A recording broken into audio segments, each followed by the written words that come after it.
Programme में एक बार फिर खुशामदीद। आपने देखा है कि माहौलियाती तब्दीली जो क्लाइमेट चेंज है उसका सिर्फ गिलगित नहीं बल्कि ओवरऑल पूरे मुल्क को, पूरी दुनिया को सामना है। लेकिन अभी भी अगर सबसे ज़्यादा ख़तरा है तो वो खैबर पख्तूनख्वा को है, बलूचिस्तान को है और गिलगित बल्तिस्तान को है। आपकी एनडीए में अहम मुलाकात भी हुई है, यकीनन आपको ब्रीफ भी किया गया होगा। आप क्या समझते हैं कि गिलगित बल्तिस्तान के अंदर कौन से इलाके हैं जो हसास हैं और उनके लिए आप क्या करने जा रहे हैं ताकि क्लाइमेट चेंज की इन मुश्किलात से बचा जा सके? हाँ, मेरी तो 2 दिन पहले भी चेयरमैन एनडीएमए से बात हुई थी। हमने उसके साथ एक नया आइडिया शेयर किया।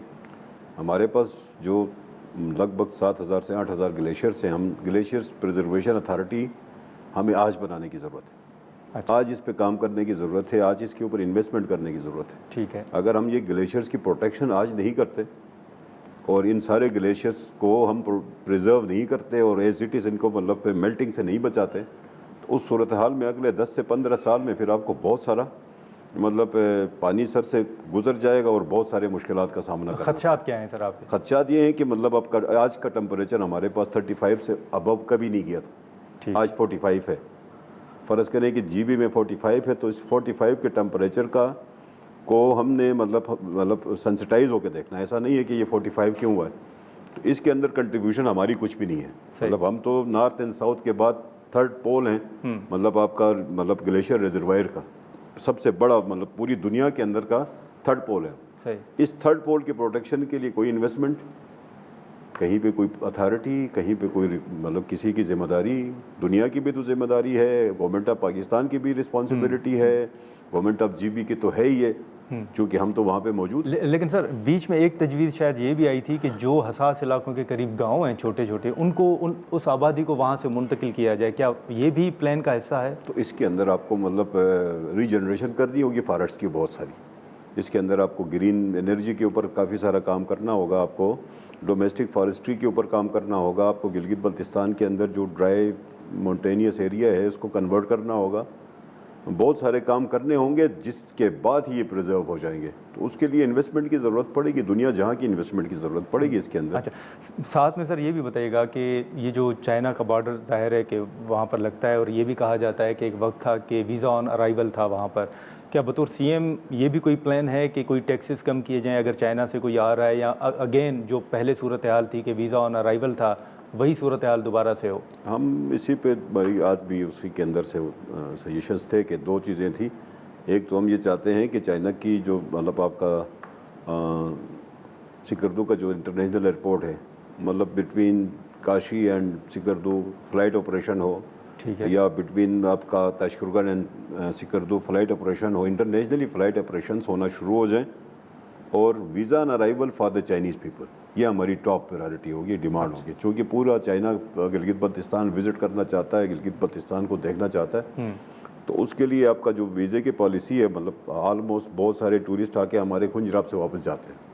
तो हम ये चाहते हैं कि उनको वीज़ा ऑन अराइवल की फैसिलिटी हो और वो गिलगित बल्तिस्तान तक को अपने आप को विज़िट करें और गिलगित बल्तिस्तान को देखें और वापस चले जाएँ। उनको फ़्लाइट ऑपरेशन में भी उनको ये अलाउ होना चाहिए, एयरपोर्ट के अंदर आप उनको वीज़ा ऑन अराइवल की फैसिलिटी दोबारा रिस्टोर करें, उनको दे। ये बात हुई है सर? ये बात भी हुई है, ये बात भी हुई, पीएम साहब से हुई है। और उसके साथ ही हमने गिलगित के अंदर हम ये चाहते हैं कि एक नया एयरपोर्ट बने फौरी तौर पे जिसमें बोइंग ऑपरेट कर सके। उसके लिए भी हमने प्राइम मिनिस्टर को लेटर भी लिखा और हम ये चाहते हैं कि पीपीपी मोड के ऊपर, हम ये नहीं कहते कि गवर्नमेंट ऑफ पाकिस्तान अपनी कोई इसके अंदर पैसा लगा इन्वेस्टमेंट करें, पीपीपी मोड के ऊपर अलाउ करे और इंटरनेशनल बिडिंग करे, तो दुनिया जहाँ के लोग आएंगे आपको मतलब एक बोइंग कंपेटेबल आपके लिए एयरपोर्ट बनाएंगे और उसके अंदर से बिल्ड ऑन ऑपरेट। लेकिन सर फ्लाइट्स तो फिर चाइना ने चलानी है ना, उन्होंने शुरू कर दी, तो आप समझते हैं कि वो विलिंग है? आपके भी फ्लाइट्स चलेंगे ना, जब बोइंग ऑपरेशन का आप एयरपोर्ट बनाएंगे तो पाकिस्तान भर से फ़्लाइटें आ जाएंगी, दुनिया भर से फ़्लाइटें आ जाएंगी। हमारे पास इस वक्त सिकरदू में तो ये फैसिलिटी मौजूद है कि बोइंग ऑपरेट कर सकता है, गिलगित के अंदर ये फैसिलिटी मौजूद नहीं है सही कि वो बोइंग ऑपरेट करे। और छोटी जहाज तो ATR वाले, ATR का 42 वाला जो सीटर है वो तो ऑपरेट कर सकता है, 72 भी नहीं कर सकता। तो आपका मतलब जो एयरपोर्ट है बहुत छोटा है, इसको अपग्रेड करने की ज़रूरत है, तो हमने उसके लिए भी फिजिबिलिटी बनी हुई है, लोकेशन मौजूद है वहाँ पे एयरपोर्ट बन जाए। सर एक आखिरी सवाल के, जैसे हम सियासी सूरत हाल के हवाले से बात कर रहे थे, एक तनकीद जो पीपल्स पार्टी का मौक़िफ़ है कि उनके दौरे हुकूमत में कोई सियासी कैदी नहीं होता, कोई किसी पे कोई मुकदमा नहीं दर्ज होता, गिलगित बल्तिस्तान के हवाले से अगर बात करें तो आपसे पहले की ये बात है कि एक तो पीटीआई कहती है कि जी हमें वो माहौल नहीं मिल रहा, दूसरा जो आपसे पहले जो पीटीआई की हुकूमत थी उस वक्त जो वज़ीर आला थे वो आज कहा जाता है कि मफरूर भी हैं, मुकदमात भी हैं, वो बाहर नहीं निकल सकते। तो आप समझते हैं कि पीपल्स पार्टी इन केसेस को देखेगी, अब आपकी हुकूमत है तो देखा जाएगा कि किसी से कोई ज़्यादती तो नहीं हो रही? सर ये पॉलिसी पाकिस्तान पीपल्स पार्टी की हमेशा रही है कि किसी पॉलिटिकल प्रिजनर को नहीं रखते और कोशिश करते हैं कि इस तरह के मामलात का सामना ना करना पड़े। ये पॉलिसी हमेशा रहती है, आज भी है और पीपल्स पार्टी की रहेगी। इस वक्त भी कुछ प्रिजनर्स मौजूद हैं, गिलगित बल्तिस्तान के अंदर भी हैं। हम चाहेंगे कि उनको भी मौका मिलना चाहिए, रिलीज़ होना चाहिए। इसी तरह खालिद खुर्शीद साहब एक कोर्ट से कन्विक्टेड हैं जी। तो ये जो खालिद का मैटर है, अनलेस कि वो कोर्ट को अप्रोच नहीं करते तब तक शायद उसके लिए वो दूसरा रास्ता हम बना ना सकें। वो ऑप्ट करेंगे कोर्ट को और वहाँ से अपनी उसकी जो एक्स पार्टी कन्विक्शन है उसको सेट असाइड कराते हैं, तो उस सूरत में फिर गवर्नमेंट के पास तो उसके साथ तो कोई हॉस्टाइल माहौल तो है नहीं, कोई हॉस्टिलिटी है नहीं।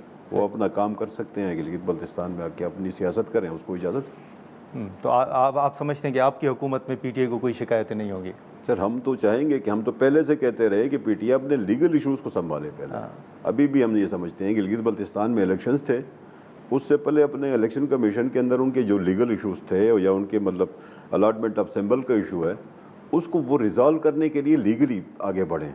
अभी भी ये है कि मतलब तहरीक इंसाफ अपने चीज़ों को लीगली नहीं समझ रही, लीगली ऑप्ट नहीं कर रही है। फ़र्ज़ करें कि कल भी जजेस की अपॉइंटमेंट का प्रोसीजर था, तो उसके अंदर जाने में क्या हर्ज था, वो अपनी बात करते जाकर। लेकिन बदकिस्मती ये है कि इन सारी चीज़ों से वो मतलब किस बुनियाद पे अवॉइड करते हैं वो हमें समझ नहीं आ रही। सिस्टम को जब आप सिस्टम के अंदर रहेंगे तो उसके अंदर आप अपने लिए बहुत सारे रास्ते तलाश कर सकते हैं।